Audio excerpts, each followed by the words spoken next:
Escrito, um ministério com mensagens pela televisão, apresentado por George Vanderman, traz até você o Cristo Vivo, através da série de estudos bíblicos em vídeo, A Verdade para o Tempo do Fim.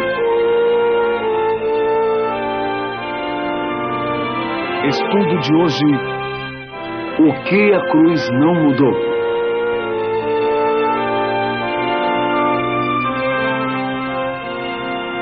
Olá, amigo. Eu fiz algumas grandes promessas no encerramento de nossa última lição. Você se lembra? A questão é, será que vou conseguir cumpri-las? Veremos. Mas primeiro, vamos voltar nossos pensamentos alguns anos para um evento que repentinamente paralisou a América. Eram 2h38 da tarde, no horário padrão leste. E foi uma sexta-feira negra. Uma hora antes, a primeira edição extraordinária havia interrompido os dilemas triviais dos personagens das novelas. Desde aquele momento, os noticiários estiveram se movimentando através das agências de notícias com tanto cuidado quanto um soldado através de um campo minado, com medo do que haviam descoberto. E, finalmente, chegou a palavra definitiva, despida de qualquer boato. O presidente dos Estados Unidos estava morto. Os noticiários tentavam controlar suas emoções. O povo chorava abertamente nas ruas, quando a notícia passou de boca em boca. As pessoas esqueceram as suas compras e foram para casa. A bolsa de valores deu um salto e aí fechou. Os olhos da nação ficaram grudados na tela da TV. E durante 3 dias e meio, eles não viram um único comercial. Ficamos atônitos. Ficamos arrasados. O alvo mortífero do rifle de um assassino havia ameaçado a segurança da nossa terra. Mas aí nos reencontramos. Na verdade, a lei da pátria tinha sido seriamente infringida. A pacífica rotina com a qual estávamos acostumados havia sido destroçada, mas nossa Constituição, o critério básico da lei e da ordem, permanecia imutável. A lei havia sido flagrantemente desrespeitada, mas a morte do chefe do executivo não a tinha mudado, nem a enfraquecido em nada. Aqueles 3 tiros disparados daquela sala em Dallas, Texas, somente aumentaram nossa determinação de que no futuro ela seria cumprida com muito mais cuidado. Embora inadequado o paralelo existiu, houve uma outra sexta-feira negra, e o coração do universo ficou paralisado. Homens e mulheres não ficaram grudados em seus televisores no dia em que Jesus morreu, não. Poucas pessoas souberam ou se importaram com o que estava acontecendo, mas o céu soube. Mundos não caídos souberam. Seres sem pecado ficaram paralisados e em silêncio quando viram seu amado comandante morto nas mãos de um inimigo que havia desafiado seu governo. O que eles viram naquele dia convenceu para sempre até os indecisos entre eles sobre a verdadeira natureza da rebelião e do pecado. O caráter do anjo caído foi finalmente exposto. Ele foi tão longe na rebelião ao ponto de tirar a vida do Filho de Deus, seu próprio Criador. Mas, apesar de surpreso, apesar de chocado, apesar de ameaçado pelo golpe mortal do inimigo, o céu sentiu-se seguro ante o conhecimento de que seu governo resistiria. A justiça de sua Constituição tinha sido eternamente confirmada pela morte de Jesus. Sua lei permaneceu intocada. E a lealdade àquele que morreu aquele dia na cruz tornava agora a desobediência indispensável. Sim, o Filho de Deus estava morto. Mas ele havia realizado tudo o que se propusera a fazer. Ele tornou a salvação possível para o homem caído. Mas ele tinha feito algo mais. Ele havia justificado o seu governo. Ele tinha, com sua própria morte, mostrado o caráter imutável do código divino. Ele tornou o universo seguro pela eternidade. Nunca mais a sua lei ou o seu amor seriam desafiados. Ele havia honrado a lei com sua morte e mostrado ao universo quanto ele se importava. O Filho de Deus estava morto, eu disse, mas iria ressuscitar. Imediatamente após a morte de John Kennedy, incontáveis memoriais se espalharam por toda a Terra. Jacqueline Kennedy tinha acendido a chama eterna, lembra-se? Rodovias, estádios e aeroportos receberam o nome dele. O Cabo Canaveral tornou-se Cabo Kennedy. Lyndon Johnson concluiu que o memorial mais adequado seria prosseguir com o programa, interrompido pelas balas em Dallas. E ele disse: vamos continuar. É muito natural que o mundo cristão quisesse fazer um memorial à morte e especialmente à ressurreição de Jesus. Por que não, eles arrazoaram? Por que não fazer do domingo o dia da ressurreição? Uma lembrança universal do dia em que ele saiu andando do túmulo e o deixou vazio. Pareceu tão natural e tão certo. Mas há um problema. O próprio Deus já havia escolhido um memorial à morte de Cristo na cruz. Nós o chamamos de a ceia do Senhor ou o culto da comunhão.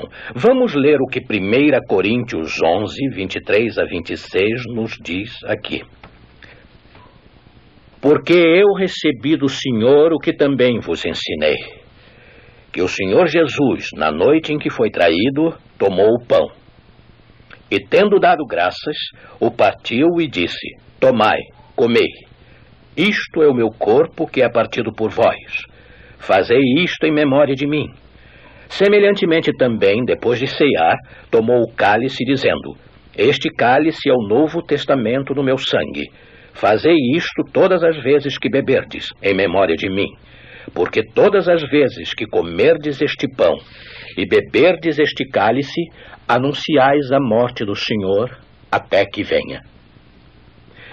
Como vê, participando, você está anunciando o ato de repartirmos o pão e o vinho, você sabe. O suco da uva puro e não fermentado é um memorial. Está dito aqui de como seu corpo foi partido e seu sangue derramado por nós. Mas você sabia que Deus já tinha escolhido um memorial para a ressurreição de Jesus? Especificamente para a sua ressurreição, e é muito bem apropriado. Aqui está. Vamos ler Romanos capítulo 6, versos 3 a 5. Romanos 6, 3 a 5. Ou não sabeis que todos quantos fomos batizados em Jesus Cristo, fomos batizados na sua morte?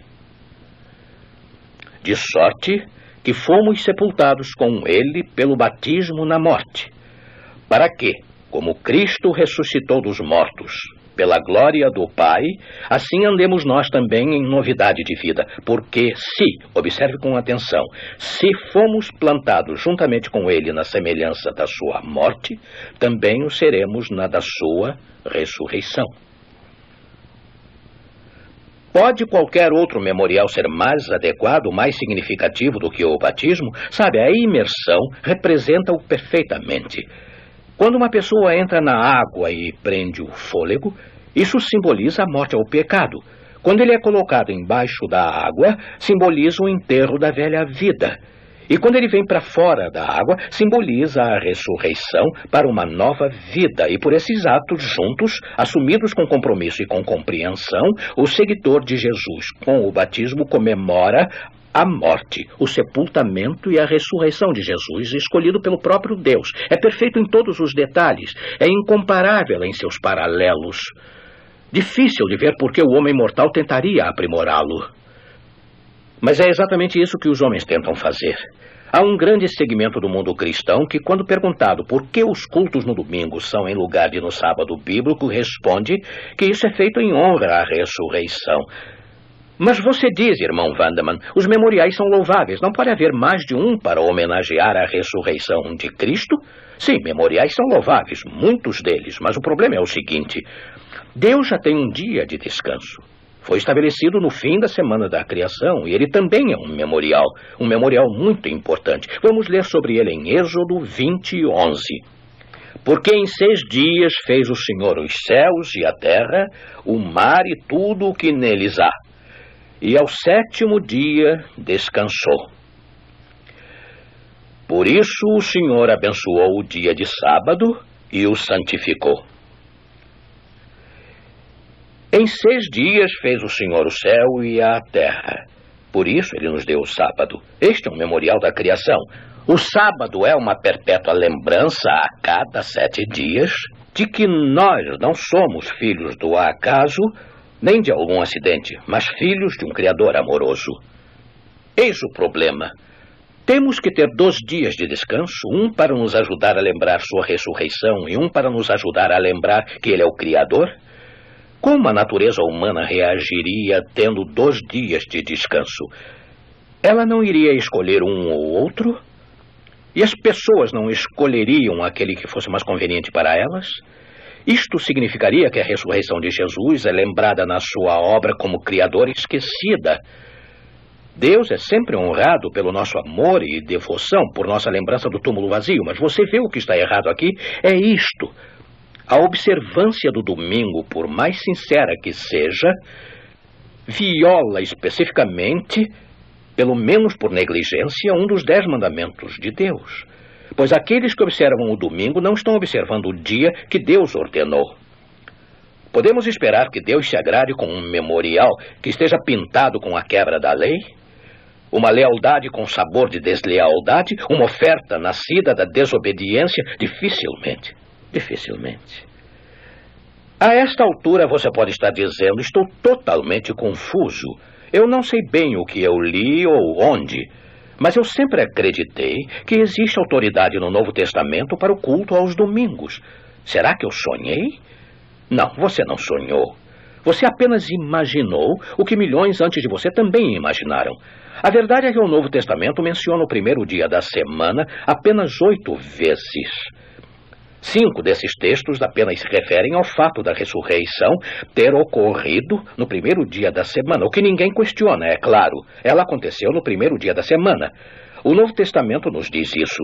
Mas existe nessas referências qualquer intimação, sugestão, qualquer ordem para honrar esse dia como o dia do descanso? Simplesmente lendo-os, a questão será esclarecida rapidamente, como eu digo. Estes textos da Bíblia apenas referem-se à ressurreição ocorrendo naquele dia. Repare bem o que Mateus 28:1 diz.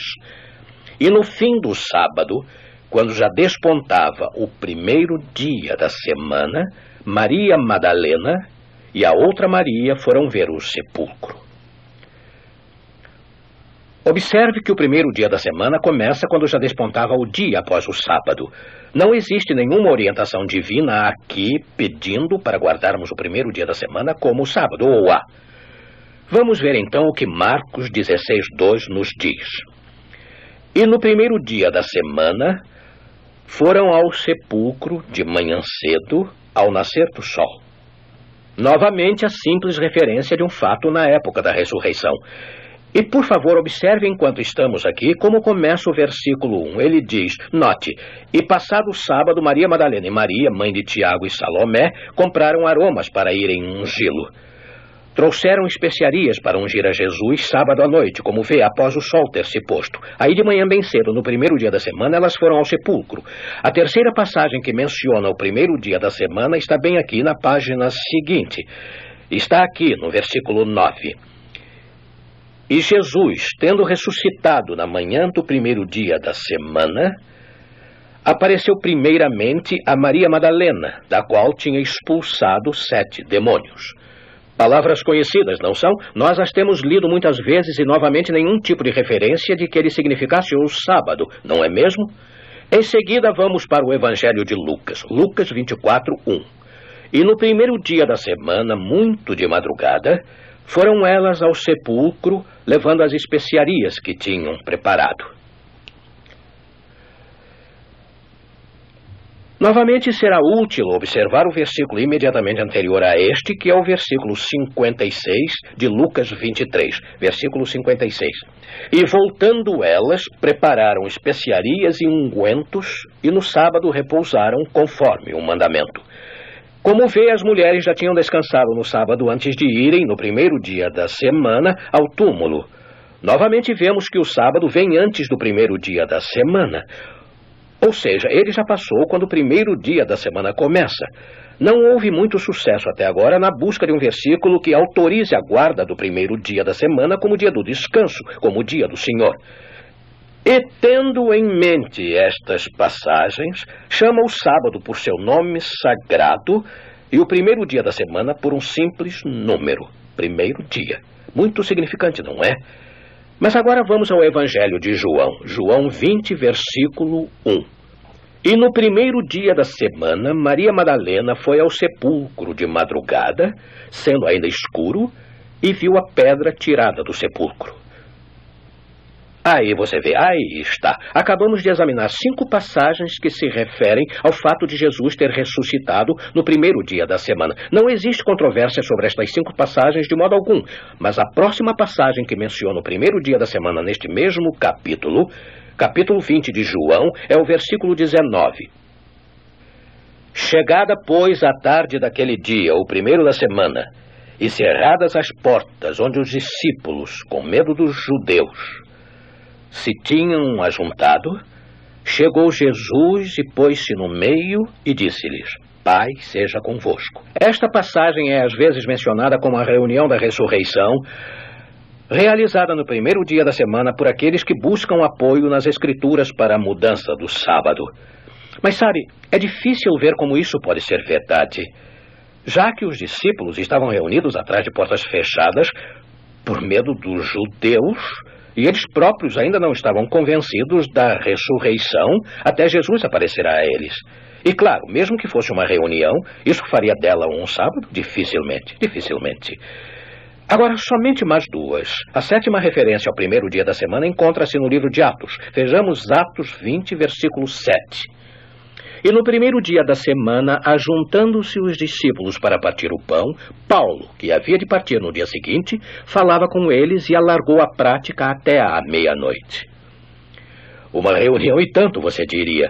Lemos aqui sobre Paulo pregando um sermão de despedida no primeiro dia da semana, e para partir o pão.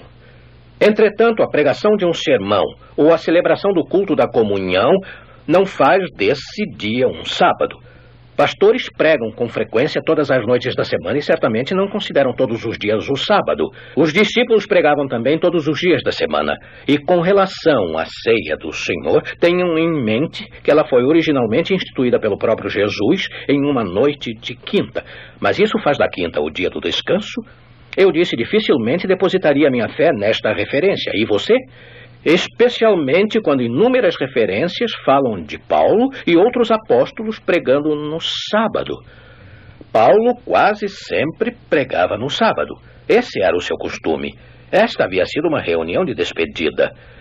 Mas agora chegamos à última referência no Novo Testamento, ao primeiro dia da semana. Aqui está, 1 Coríntios 16, 2.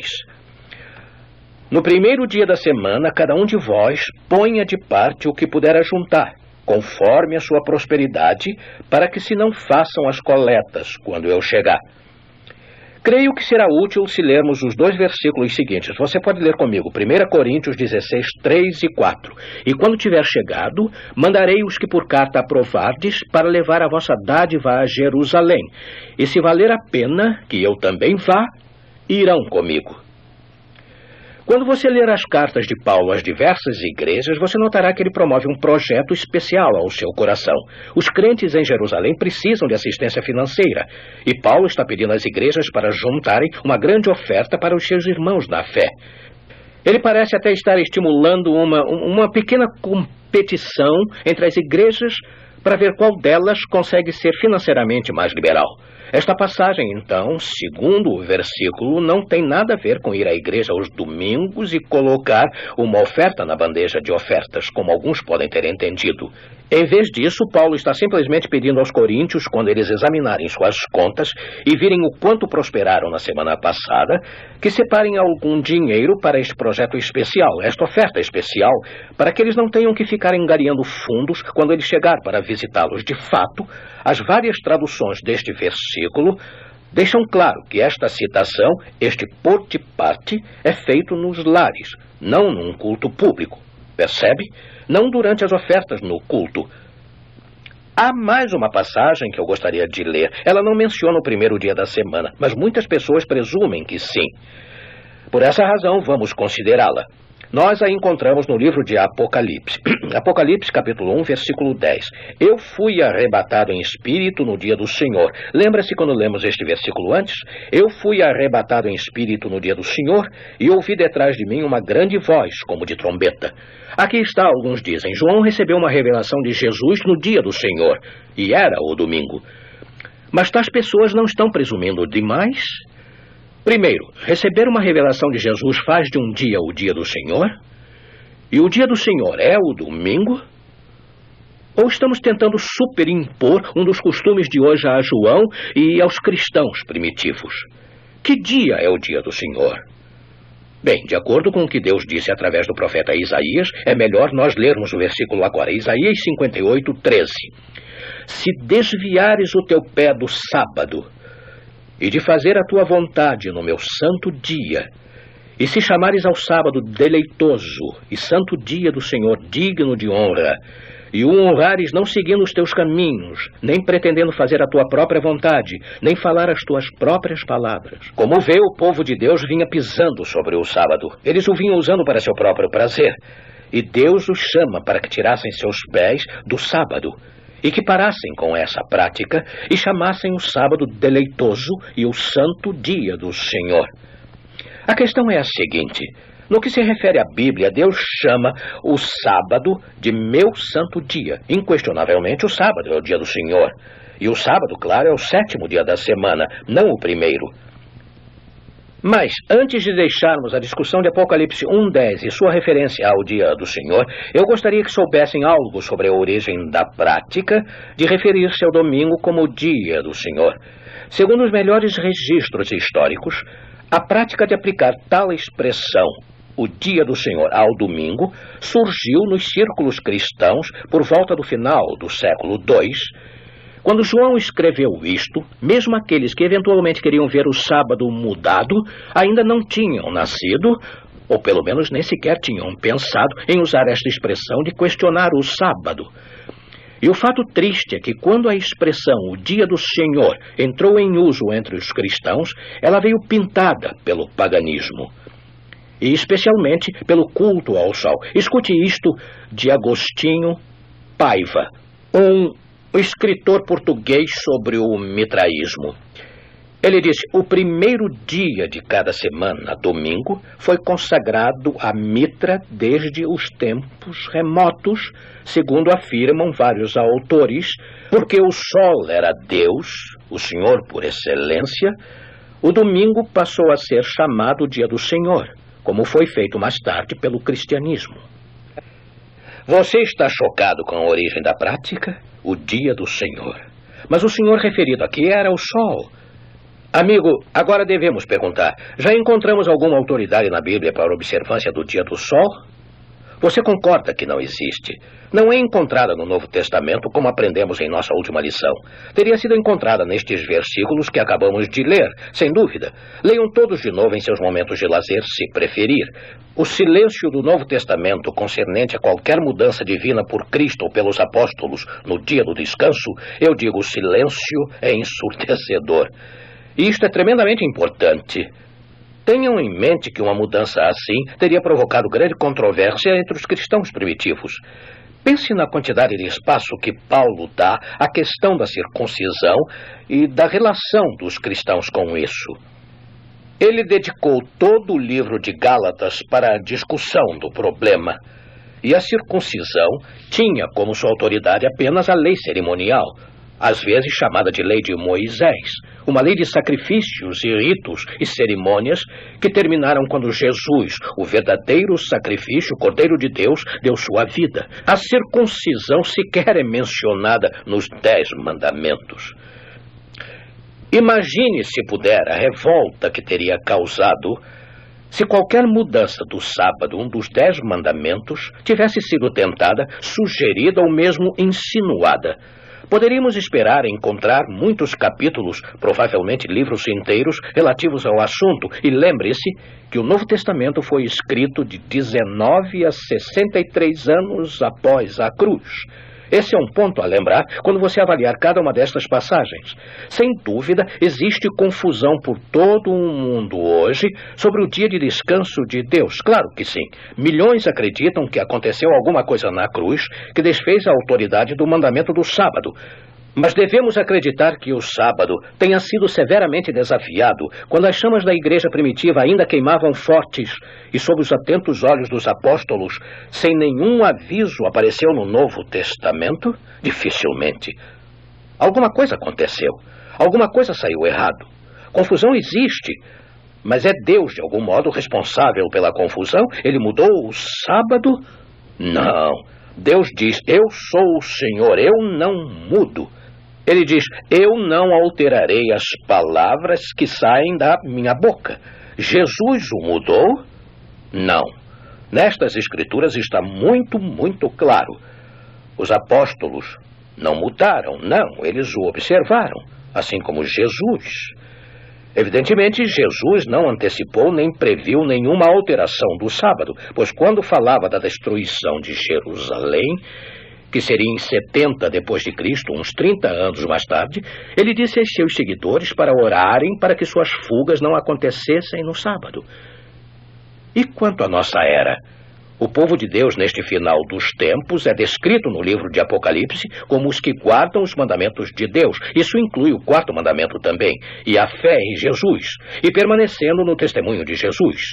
E no último apelo de Deus para esta geração, encontrado em Apocalipse 14, ele conclama homens e mulheres a adorarem aquele que fez a terra e o céu.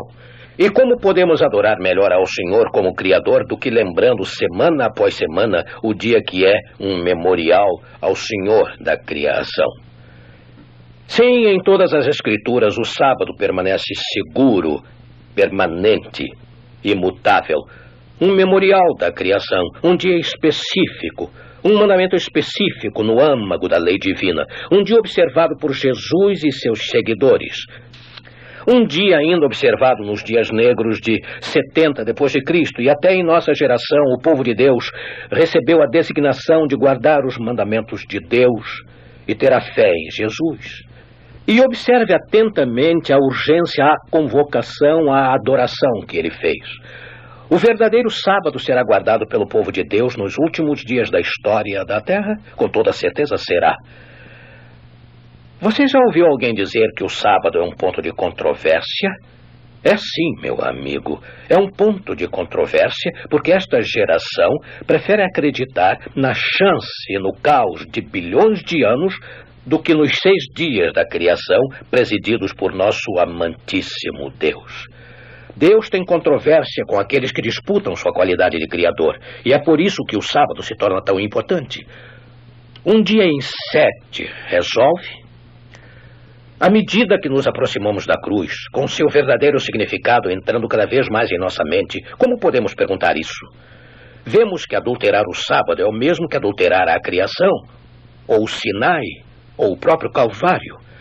Como podemos ver o Senhor Jesus sendo morto na cruz, porque a lei não podia ser comprometida, sequer para salvar a vida dele? Eu digo, como poderemos ficar à luz fulgurante do Calvário e dizer que este lado da cruz não importa? Milhões estavam assistindo televisão no momento da confusão, quando um repórter gritou de Dallas: ele foi baleado. Ele foi baleado. Oswald foi baleado. O assassino não viveu para ser julgado ou para contar sua confusa história, mas o assassino do Calvário continua à solta e furioso porque terá que enfrentar o ajuste de contas. Furioso porque seu tempo é breve. E não se deixe enganar. Não seja apanhado desprevenido. Ele vem contando uma história distorcida do que aconteceu naquele trágico fim de semana. É o seu grande complô. Um complô concebido à própria sombra da cruz. Satanás odiava a cruz. Era o sinal de sua destruição. Era a sua sentença de morte. Ele sabia que ela arrancaria milhões do seu controle. Não se atreveu a lutar abertamente, mas decidiu tomá-la, pintá-la com suas próprias cores, colocar sobre ela as suas cores enganosas e pô-la diante do mundo em um cenário que servisse aos seus propósitos malignos. A cruz do Calvário tinha mostrado que a lei divina é imutável, mas o anjo caído disse aos homens que a morte de Jesus havia abolido o código moral de Deus e nos livrado das suas obrigações. Todas as pessoas têm ouvido tal coisa. Ele pegou a cruz que Deus havia usado para justificar a lei e fez dela uma arma contra a lei. Ele tem guerreado contra o Cristo crucificado sob a desculpa de lealdade. Acha que isso não poderia acontecer, mas aconteceu. Está acontecendo. Milhões são enganados. Mas apesar das investidas do anjo caído, a cruz do Calvário permanece firme, imóvel e limpa. Ela não aceita em absoluto a responsabilidade pelo desprezo generalizado à lei de Deus. O que o assassinato de John Kennedy causou à Constituição dos Estados Unidos? Nada.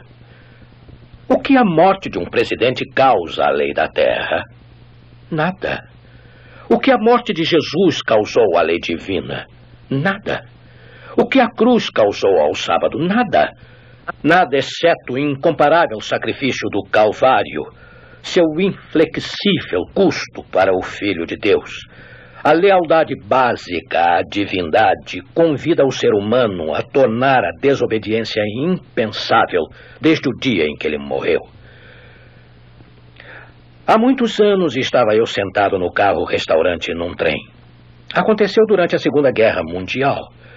Notei na última capa do cardápio um desenho em alto relevo de estrelas e listras coloridas. Eu não guardo tudo que vem às minhas mãos, mas guardei isto desde então. Como um americano leal, eu honro as estrelas e as listras. Você pode imaginar a minha surpresa e minha perplexidade quando abaixo da bandeira eu li estas palavras: apenas um pedaço de pano. Não passa disso. Apenas um pedaço de pano. Você pode contar as listras dela, mas não é diferente de qualquer outro pedaço de pano. Mas aí, uma pequena brisa chega e o agita e ele cria vida e bate e tremula ao vento. Vermelho, branco e azul. E aí você percebe que nenhum outro pedaço de pano pode ser igual a ele. Sim, essa bandeira é apenas um pedaço de pano, até soprarmos vida dentro dela, até nós a fazermos representar tudo em que acreditamos e que nos recusamos a viver sem. Sim, eu posso pegar um pedaço de tecido vermelho, posso colar as listras nele e achá-lo igual a qualquer outro pedaço de tecido. Mas se eu pegar esse pedaço de tecido vermelho e um pedaço de tecido branco e um pedaço de tecido azul e costurá-lo como a bandeira da França, os franceses morreram por ela. Se eu costurar os tecidos verde, amarelo e azul e branco, os brasileiros morreram por ela. Ou se eu costurar as cores da América com as estrelas e listras, os americanos morreram por ela e não viverão sem ela. Do mesmo modo, Deus pegou um dia comum, podemos contar as horas dele. Nesse sentido, não há diferença de qualquer outro dia, mas aí ele fez dele um sábado, soprou vida nele, fez que ele representasse tudo de precioso e vital, um emblema de tudo pelo qual ele quer que os cristãos vivam e recusem a viver sem ele. Você vê agora porque o sábado é importante. Se alguém lhe disser que ele não importa, você entenderá que importa. O Calvário é o testemunho de Deus ao homem de que estas palavras vitais, uma parte de sua lei eterna, importam a ele. Quanto mais você se aprofundar nisto, quanto mais detalhadamente investigar, maior será a sua convicção de que tem algo errado em algum lugar, que em algumas questões muito vitais nós temos deixado escapar seguindo a multidão, jamais parando para questionar. Todavia, o exemplo de Jesus é imutável. Lá está a pequena oficina do carpinteiro, fechada no sábado. Jamais a encontraremos de outro modo. Continua o mesmo naquela sexta-feira negra, à sombra da cruz. Pense nisso enquanto ouvimos esta música com Alessandra.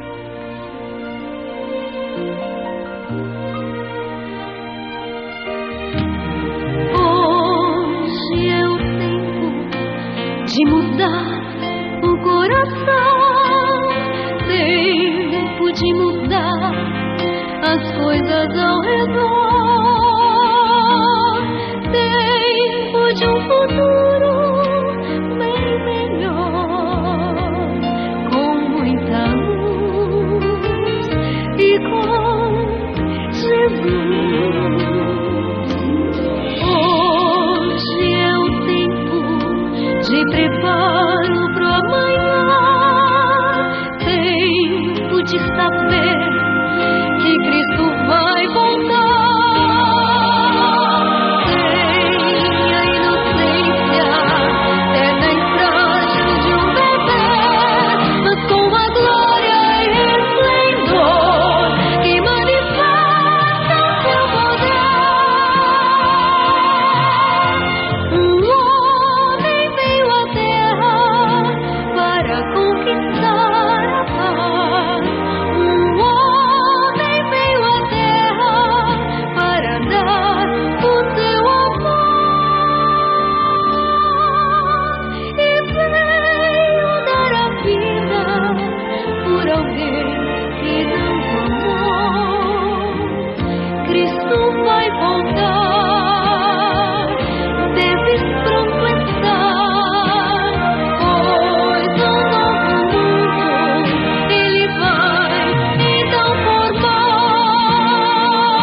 Obrigado, Alessandra.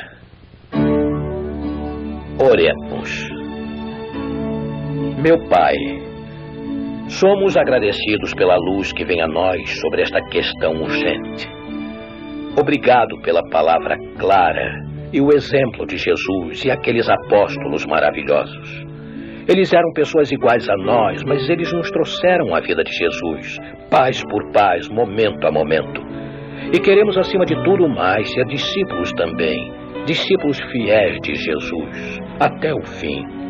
Obrigado por esclarecer nossas sinceras dúvidas e nos enviar uma convicção profunda. Abençoe também nossos amigos e familiares. Que a luz da verdade presente se mostre claramente a eles por nosso intermédio. Se o que aprendemos é verdade, certamente é. Sem dúvida o Senhor nos está chamando como discípulos para participar da alegria de testemunhar do nosso Senhor. Boas novas não podem ser guardadas. Precisamos da sua ajuda agora como nunca antes para ajustarmos nossa vida às verdades das Escrituras. Abençoe a cada um que esteja caminhando na luz e seguindo ao Senhor por toda a caminhada. Estas coisas pedimos em seu inestimável e precioso nome. Amém.